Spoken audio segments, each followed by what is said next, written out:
नमस्कार दोस्तों, welcome to my YouTube channel Richa Suman. दोस्तों, आज आपके सामने मैं एक नया टॉपिक लेकर हाजिर हुआ हूं, जिसका नाम है हेट स्पीच, या उसी को हिंदी में विद्वेषपूर्ण भाषण बोलते हैं। दोस्तों, ये टॉपिक आजकल बहुत चर्चा में है और इसको मैं आज इसलिए लेकर के प्रस्तुत हुआ हूँ क्योंकि हमारा देश जो है अभी आज़ादी का अमृत महोत्सव मना रहा है, क्योंकि हमारे देश को आज़ाद हुए 75 वर्ष पूरे हो गए हैं और साथ ही साथ कुछ ही दिनों बाद हम 73वां गणतंत्र दिवस मनाने जा रहे हैं। ऐसे में हम लोग एक बार मूल्यांकन करते हैं कि 75 सालों में हमने क्या पाया, क्या खोया। थोड़ा-सा ये टॉपिक भी उस दिशा में है। देखिए, आगे बढ़ते हैं अब।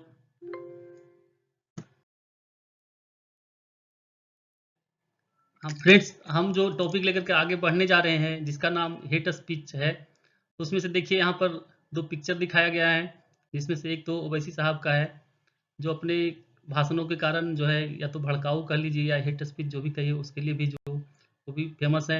और दूसरा तस्वीर जो है उसमें 3 लोग साथ में हैं। एक सिद्धू जी भी हैं, वो भी अपने बयान और पाकिस्तान को प्रेम को लेकर के जाने जाते हैं। उसके उनका जो है पाकिस्तान के प्रति जो है जो भी है प्रेम दिखता रहता है उनके भाषण से या और भी कभी-कभी। और एक साथ में उनके जो है हाल में वो भी चर्चा में आए हैं अपने हेट स्पीच के कारण जो है। उनका नाम है मोहम्मद मुस्तफ़ा। वो जो है अपनी पत्नी के लिए चुनाव प्रचार में जो है मालेरकोटला में से एक जगह पर उन्होंने भी कुछ ऐसा बोल दिया। आगे देखेंगे उन्होंने क्या बोला है।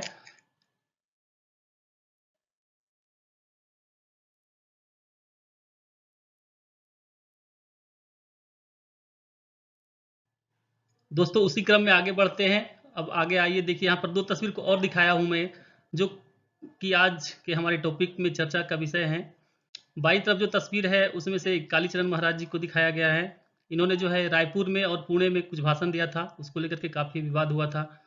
और दाईं तरफ तस्वीर में यति नरसिम्हानंद है, जिन्होंने हरिद्वार में अपने भाषण में कुछ ऐसा बोला जो कि विवाद का विषय बना हुआ है, और खास करके महिलाओं के प्रति भी इन्होंने कुछ बोला था। वो सब कुछ देखते हैं, अगले टॉपिक में आते हैं, अगले पेज पे आते हैं।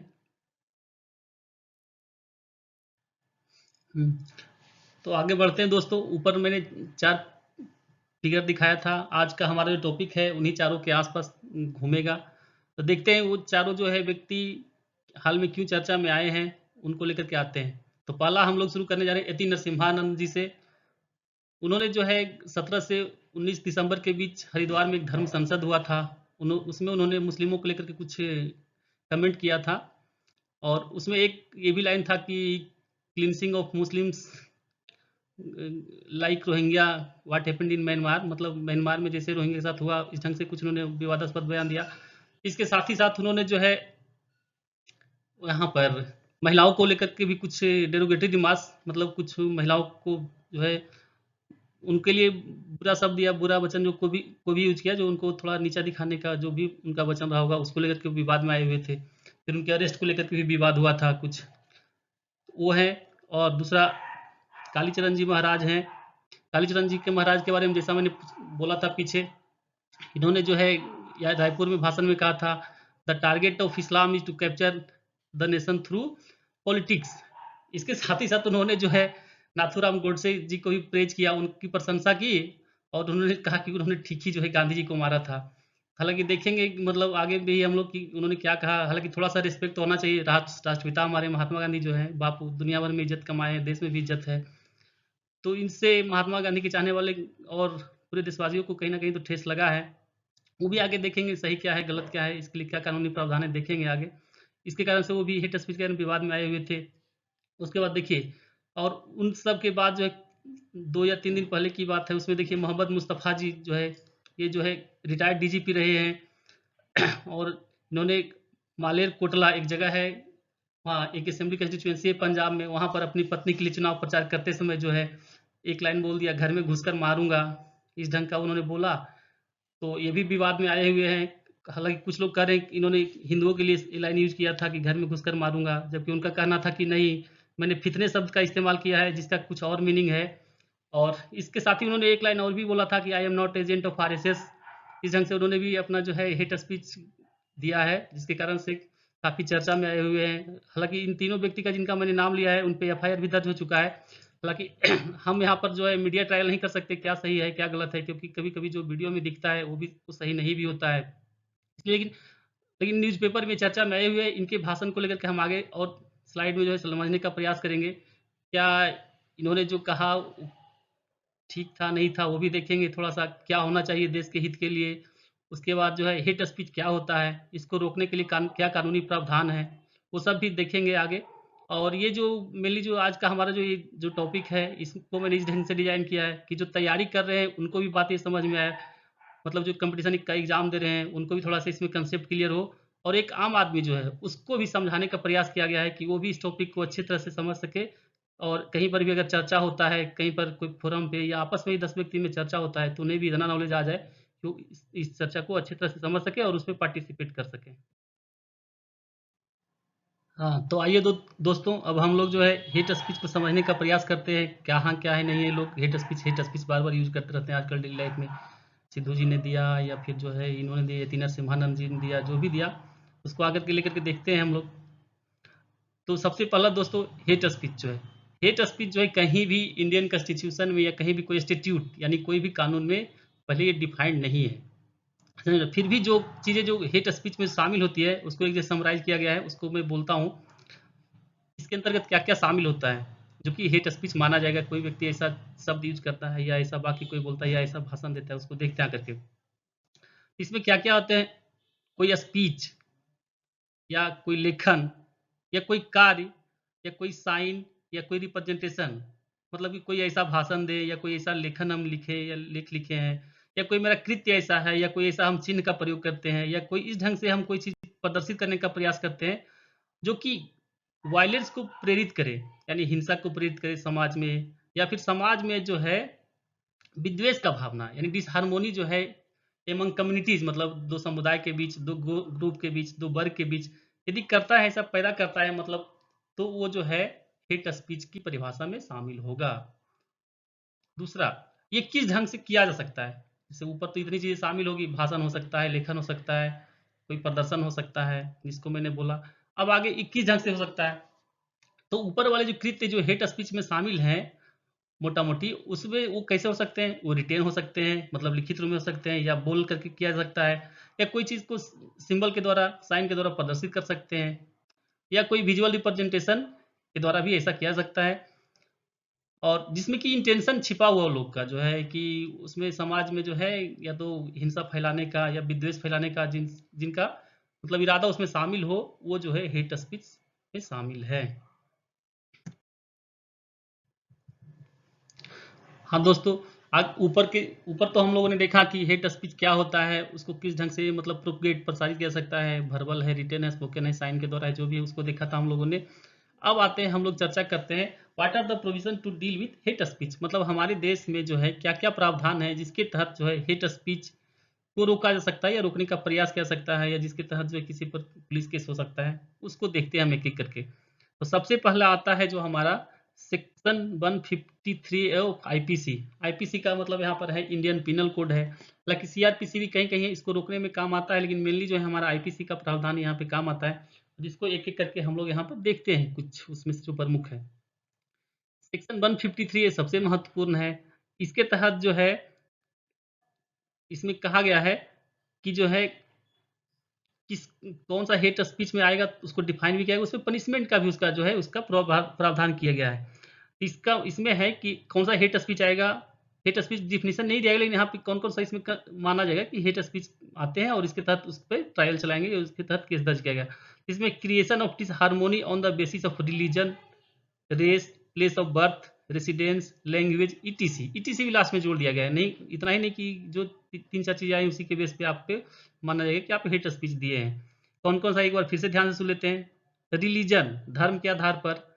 रेस, रेस समझ सकते हैं, रेस तो होता है क्या उसको बोलते हैं, जाति नहीं बोल सकते, जाति से थोड़ा बड़ा है। रेस के आधार पे जैसे मंगोलाइड रेस होता है, ऑस्ट्रेलाइड होता है, ये सब अलग अलग रेस है मानव का। फिर place of birth, place of birth के आधार पे भी अगर आप विद्वेष फैलाते हैं, या फिर रेसिडेंस, निवास स्थान के आधार पे, या भाषाई आधार पे, अगर आप इतने आधार पे समाज में डिसहार्मोनी यानी जो है विद्वेष फैलाते हैं, असंतोष फैलाते हैं जो है, तब आपको माना जाएगा कि आपने जो है हेट स्पीच दिया है इस सेक्शन के तहत, और आपको इस सेक्शन के तहत जो है आप पर मुकदमा चलाया जाएगा। और साथ ही इसमें इस सेक्शन में पनिशमेंट का भी प्रावधान किया गया है। पनिशमेंट इसमें क्या हो सकता है, तो पनिशमेंट इसमें है कि अप टू 3 इयर्स है, और नहीं तो फिर फाइन हो सकता है, दोनों में से कोई एक चीज़ है। और अगर आपने रिलीजियस प्लेस पे कहीं कहीं पे कोई ऐसा भाषण दिया है तो उसमें पनिशमेंट का 5 साल का प्रावधान है। दूसरा सेक्शन इसमें आता है, इंपॉर्टेंट है, 153 बी ऑफ आईपीसी, वही 153 बी, 153 तो ऊपर देखा, 153 बी नीचे चर्चा आता है। इसमें कि वैसा आपने कोई भाषण दिया है या कुछ किया है जो कि नेशनल इंटीग्रेशन यानी राष्ट्रीय अखंडता के लिए जो है खतरनाक है, आपने कुछ ऐसा किया है, तो वो सेक्शन 153 बी के तहत आता है, वो भी हेट स्पीच ही माना जाएगा, उसके तहत आगे आपको चलाया जाएगा। फिर अगला है दोस्तों सेक्शन 295 ए ऑफ आईपीसी, इसको ब्लास्फेमी, जिसको हम लोग हिंदी में इस निंदा बोलते हैं। इस निंदा मतलब इसे कोई इस्लाम में भगवान अल्लाह का निंदा करता है या कोई पैगंबर का निंदा करता है या हिंदू धर्म का भी कोई देवी देवता का अगर अपमान करता है तो सब ब्लास्फेमी में आता है। ब्लास्फेमी का ट्रायल जो है सेक्शन 295 ए के तहत चलाया जाता है। आगे इसमें पढ़ेंगे, एक फेमस केस भी है, उसको ब्लास्फेमी का देखेंगे आगे 295 ए पे, और भी आगे का आएगा अगले स्लाइड में। फिर सेक्शन 298 ऑफ आईपीसी ये देखते हैं। इसमें क्या होता है कि आदमी जो है, कोई व्यक्ति जो है जानबूझकर किसी के रिलीजियस बिलीफ को जो है उसको हट करने का प्रयास करता है, डिलिबरेटली उसको जो है उसका इरादा ही रहता है कि उसके रिलीजियस फीलिंग को हट किया जाए, उसके धार्मिक भावना को आहत किया जाए, तो उसको जो है 298 के तहत उसको हेट स्पीच माना जाएगा, यानी विद्वेषपूर्ण भाषण माना जाएगा। अगला सेक्शन जो हमारा है सेक्शन 505 ऑफ आईपीसी, मतलब सेक्शन 505 जो है इंडियन पेनल कोड का। इसमें क्या होता है कि जानबूझ करके लोग जो है फाल्स न्यूज या क्या है मिस्चीवियस शरारतपूर्ण जो है न्यूज़ फैलाते हैं, झूठा न्यूज़ फैलाते हैं, जो कि सोशल मीडिया पर ज़्यादातर किया जाता है, वैसे न्यूज़ का जो है ट्रायल जो है इसमें किया जाता है, उस पर मुकदमा इस सेक्शन के तहत 505 के तहत चलाया जाता है। और फिर अगला जो सेक्शन एक इम्पोर्टेंट है वो सेक्शन है 509 ऑफ आईपीसी। इसमें जो है किसी महिला के अगर जो है उसके चरित्र पर जो है उसको मतलब नीचा दिखाया जाता है, उसको वर्ड से, जेस्चर से, यानी हाव भाव से उसको जो है हट करने का प्रयास किया जाता है, उसको नीचे दिखाने का प्रयास किया जाता है, तो इस जो है सेक्शन 509 के तहत उस पर मुकदमा चलाया जाता है। जैसा कि अभी यति नरसिम्हानंद पे मैंने बोला था कि उन पर मुकदमा चलाया गया है, महिलाओं को भी थोड़ा सा उन्होंने घात करने का उन पर आरोप है, तो उसके तहत उनको जो है 509 के तहत भी उन पर जो है ट्रायल किया जाएगा। ये तो कुछ महत्वपूर्ण प्रावधान थे, थोड़ा सा ये ज़्यादा किताबी लग रहा है देखने में, लेकिन फिर भी महत्वपूर्ण है। उसमें 153 ए जो तैयारी कर रहे हैं कंपटीशन का, मेंस लिखेंगे या बीपीएससी का लिखें, यूपीएससी का लिखें, उनके लिए थोड़ा याद रखें तो अच्छी बात है, नहीं तो प्रावधान याद रख ले, सेक्शन जरूरी नहीं है। और इसमें से 4-5 थे इंपॉर्टेंट थे, उनको मैंने बता दिया है। अब अगले सेक्शन अगले स्लाइड में और देखेंगे हम लोग इसके बारे में कुछ और विस्तार से कि क्या फायदा है क्या नहीं है, वो सब आगे आते हैं। आगे बढ़ते दोस्तों, अभी तक हम लोगों ने देखा कि हेट स्पीच में क्या होता है, उसके लिए क्या दंडित करने का क्या प्रावधान है अगर कोई उसका दोषी पाया जाता है तो।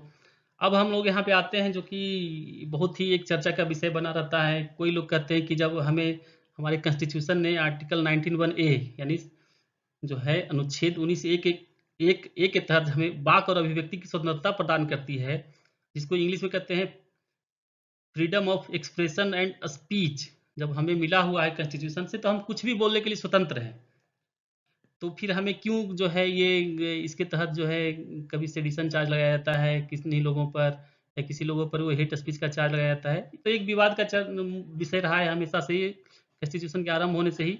तो आइए उस पर भी थोड़ा सा विचार करते हैं। तो हमारा जो कॉन्स्टिट्यूशन का आर्टिकल जो है 19(1)(a) जो फंडामेंटल राइट्स है और काफ़ी महत्वपूर्ण है, इसी में प्रेस की स्वतंत्रता भी शामिल है, तो वो कहता है कि किसी भी भारतीय नागरिक को जो है वो वाक और अभिव्यक्ति की स्वतंत्रता होगी, अर्थात वो कुछ भी बोल सकते हैं, और अभिव्यक्ति मतलब अपने आप को एक्सप्रेस कर सकते हैं, वो खेल के माध्यम से हो, भाषण के माध्यम से हो, जैसे माध्यम से हो वो अपने आप को एक्सप्रेस भी कर सकते हो, तो स्वतंत्रता है, ये कहता है हमारा। तो इसी के आधार पे जो है कभी कभी एक कोर्ट में भी केस गया है, एक मामला ऐसा गया है कि जो है फिर हमें क्यों रोका जाता है, हमारे भाषण को हेट स्पीच क्यों माना जाता है, या हमारे भाषण को देशद्रोही क्यों माना जाता है, ऐसे लेकर के जाता है। तो आते हैं, ये तो देखते हैं आर्टिकल 19(a) में जो कहा गया है फंडामेंटल राइट में। अगला आते हैं, इसी का सहारा लेकर के जो है हेट स्पीच वाले अपना अपने पक्ष में देते हैं, तर्क देते हैं कि जो है हमें सही है, जो है इसको मतलब या तो हेट स्पीच के प्रावधान को खत्म किया जाए या फिर जो है इसको खत्म किया जाए, क्या कहलाता है इसको, सेडिशन, ये जो सेडिशन है जो देशद्रोह का जो है वो वाला प्रावधान खत्म किया जाए। लेकिन वो लोग ये भूल जाते हैं कि देखिए हमारा जस्ट 19(1)(a) में जो लिखा गया है वही 19(2) भी एक हमारा प्रावधान है कॉन्स्टिट्यूशन के फंडामेंटल राइट्स में है, जिसमें ये लिखा गया है कि इस पे जो हमारी वाक और अभिव्यक्ति की जो स्वतंत्रता है, उस पे रीजनेबल रिस्ट्रिक्शन सरकार लगा सकती है। मतलब वो अपने आप में एब्सोल्यूट नहीं है, निरपेक्ष नहीं है कि आप कुछ भी बोल देंगे। इसमें कुछ प्रावधान दिए गए जिसके आधार पर जो सरकार चाहे आपके वाक और अभिव्यक्ति की स्वतंत्रता पर जो है रोक लगा सकती है। उसमें से कुछ है कि देश का सॉवरेनिटी, इंटीग्रिटी, हमारे जो है विदेशी जो मतलब हमारे जो मित्र जो देश है उसके साथ संबंध खराब ना हो, ऐसे आधार पे पब्लिक ऑर्डर पे जो है, फिर उसके बाद इंसाइटमेंट ऑफ वायलेंस है, कंटेम्प्ट ऑफ कोर्ट है, ये सब के आधार पे जो है तुरंत उसी आर्टिकल के नीचे ये भी लिखा गया कि इस आधार पे जो सरकार रोक लगा सकती है। तो हमारी सरकार भी जो हेट स्पीच पे या जो देशद्रोह वाली जो मुद्दा उठाती है, किसी पे केस एफआईआर या केस करवाती है, तो इसी आर्टिकल का सहारा लेती है कि हमें जो है इस आर्टिकल के तहत लोगों के वाक और अभिव्यक्ति की स्वतंत्रता लगा वाक और अभिव्यक्ति की स्वतंत्रता पर लगाम लगाने का अधिकार है। वो अपने आप में निरपेक्ष नहीं कि आप कुछ भी बोल के चले जाएंगे। इसी आधार पे देखिए एक यहाँ पर एग्जांपल मैं देना चाहूंगा। अगला जो पॉइंट पर है, Ramji Lal Modi versus state of UP 1957 का मामला है। इसमें जो है मैं बता दूं उनका थोड़ा सा स्टोरी। रामजी लाल जो है एक गौरक्षक एक पत्रिका था, उसके एडिटर भी थे, पब्लिशर भी थे, वो छापते थे। तो उन्होंने कुछ शायद मैगजीन में अपना ऐसा छापा कि जो कि मुस्लिमों के लिए कुछ हाथपूर्ण था, दूसरे धर्म के लिए हाथपूर्ण था। तो ऐसे में उन पर जो है सेक्शन 295 ए जो मैंने पीछे बताया था, उनके तहत उन पर जो है चलाया गया, मुकदमा चलाया गया।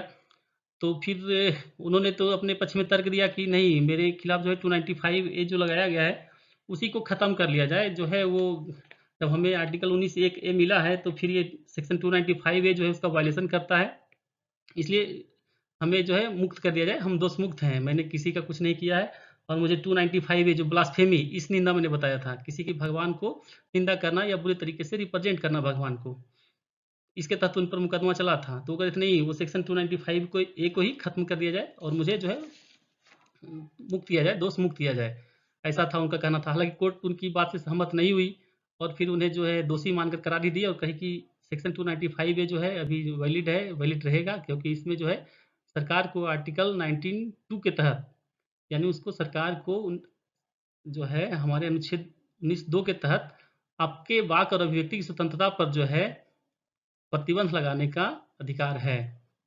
ये पुराना केस था तब से ही, यानी स्टार्टिंग से ही समझिए 1957 तब से ही विवाद चलता आ रहा है इस पे कि हमारा वाक और अभिव्यक्ति की स्वतंत्रता ज़्यादा बड़ी है, यानी ज़्यादा पावर रखता है, यही हावी होगा कि फिर जो इस पर जो सरकार प्रतिबंध लगाती है वो ज़्यादा हावी होगा। फिर आगे आते हैं और इसमें हेट स्पीच पे कुछ और भी जजमेंट है कोर्ट का है, क्योंकि इसके चलते जो है यही विवाद का विषय बनाता है। इसके समर्थन वाले लोग कहते हैं कि नहीं, इसको जो है हेट स्पीच का कोई क्लॉज ही नहीं होना चाहिए, जबकि जो है देश चलाने के लिए जो है सरकार जो रहती है वो कहती नहीं नहीं, ये जरूरी है रहना है। तो आइए देखिए इसमें बहुत सारे हाई कोर्ट्स भी जो रहे भारत में रहे, उनमें भी मत नहीं है, वो भी जो है डिफरेंट डिफरेंट दिए हैं, इस पे अपना फैसला दिए हैं। कोई किसी को हेट स्पीच मानता है तो कोई दूसरे को बरी कर देता है। जैसे एक मद्रास हाई कोर्ट का फैसला था, उसमें जो है किसी सोशल मीडिया साइट पे उन्होंने कुछ दिया था आपत्तिजनक, तो उसको कोर्ट ने जो है कह दिया कि नहीं, ये जो है हेट स्पीच में आएगा इनका वाला, क्योंकि इनके बहुत सारे फॉलोवर हैं तो ये जो है बहुत ज़्यादा अपना प्रभाव रखते हैं, तो उनको दोषी मान लिया था। जबकि वहीं पर किसी ने कुछ लेख के माध्यम से, भाषण के माध्यम से कुछ दिया था, तो उनको कह दिया नहीं, इनका ज़्यादा इम्पैक्ट नहीं पड़ेगा, इनके जो है भाषण में बहुत ज़्यादा लोग नहीं थे, तो इस आधार पे उनको जो है ऐसा हेट स्पीच वाले केस में बरी कर दिया था। तो कोर्ट में मत है कि नहीं। हालांकि रिसेंट केस में यति नरसिम्हानंद के केस में कोर्ट ने जो है इनको सारे हाई कोर्ट से उनसे अपना रिपोर्ट भी मांगा है कि आप बताओ इसमें आगे क्या कर सकते हैं, या सरकार को हम क्या करने के लिए कह सकते हैं, कोई नया लेजिस्लेशन लाएं या नया कानून बनवाए, जो भी है। इस आधार पे सुप्रीम कोर्ट भी इस पे थोड़ा देख रही थी कि कुछ हो नहीं रहा है, तो ऐसे इसको कैसे प्रभावी बनाया जाए। हालांकि अभी तो अंडर कंसिडरेशन है, इस पे आगे जब आएगा तो देखा जाएगा। चलिए और आगे हेट स्पीच में आते हैं कि हमारे जो है कोई इंस्टीट्यूट में, यानी कोई भी लॉ बुक में जो है इसको ऑनलाइन हेट स्पीच को कैसे डील किया जाए, उस पे ज़्यादा कोई प्रावधान नहीं है। इसका भी फ़ायदा लोग उठा लेते हैं जब ऑनलाइन हेट स्पीच, और इसका एक ऐसा माध्यम ऑनलाइन हो गया है कि बहुत तेज़ी से फैलता है और बहुत ज़्यादा लोगों तक फैलता है। जैसा कि फैलने का तो हम लोग गति देख ही चुके हैं, दिल्ली में दंगे हुए थे 2-3 साल पहले, उसके पहले और भी कहीं-कहीं होते रहता है, तो देखते रहते, लेकिन इसको डील करने का कोई प्रावधान भारतीय कानून में नहीं है। अगला एक देखते हैं। अगला जो पॉइंट मेरा है, उसमें ऐसा देखा गया है भारत में कि जब-जब इलेक्शन आता है तो यहाँ हेट स्पीच देने वालों की संख्या बढ़ जाती है। जैसा कि मैंने ऊपर एक फ़ोटो दिखाया था फर्स्ट पेज में, मोहम्मद मुस्तफ़ा जी थे, उन्होंने भी इलेक्शन प्रचार के दौरान ही जो है बोल गए वो जो है कि जो है ये घर में घुस करके मारेंगे, ये सब बोल गए। मैं आरएसएस का एजेंट नहीं हूँ। और साथ ही साथ अभी देख रहे हैं कि 5 राज्यों में विधानसभा चुनाव भी होने जा रही है, तो ऐसे में हेट स्पीच का दौर बढ़ गया है। इसका मतलब ज़रूर है कि किसी न किसी राजनीतिक पार्टी को इससे फ़ायदा होता है, इसलिए ऐसे टाइम में ही इनकी संख्या बढ़ जाती है।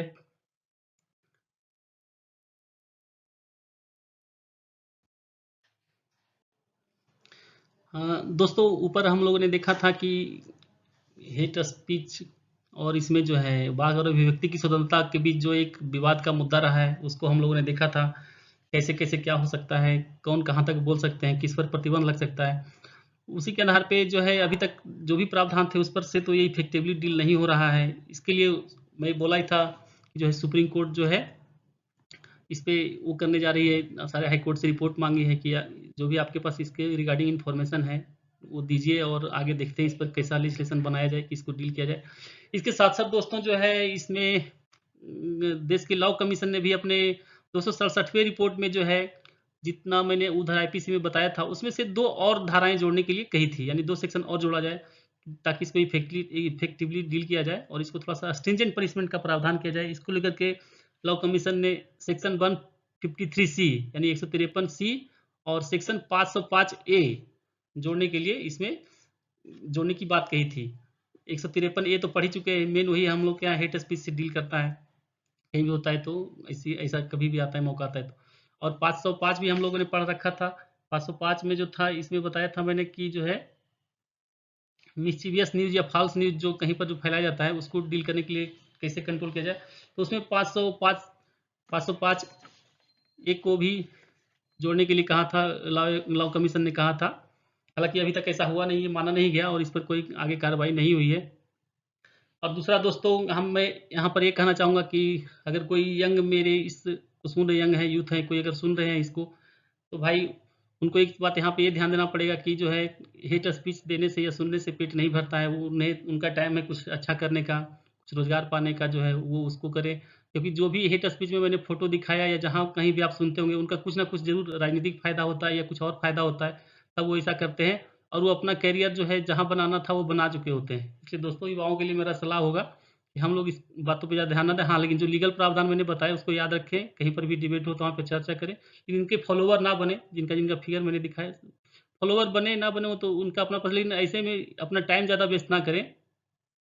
और मैं एक यहाँ पे एक लाइन मैंने लिखा है कि हम तो उस देश के रहने वाले हैं जहाँ पे अक्सर ये गाया जाता है, बच्चों को ये सिखाया जाता है और साथ साथ ये भी स्कूल में कहीं कहीं तो प्रेयर के रूप में भी गाया जाता है कि हमारे देश का ये जो है बहुत फेमस लाइन है, मजहब नहीं सिखाता आपस में पैर रखना, और हिंदी है हम वतन है हिंदोस्तां हमारा। इसलिए सब मिलजुल कर रहे, सभी का देश है, तभी हम लोग आगे बढ़ेंगे।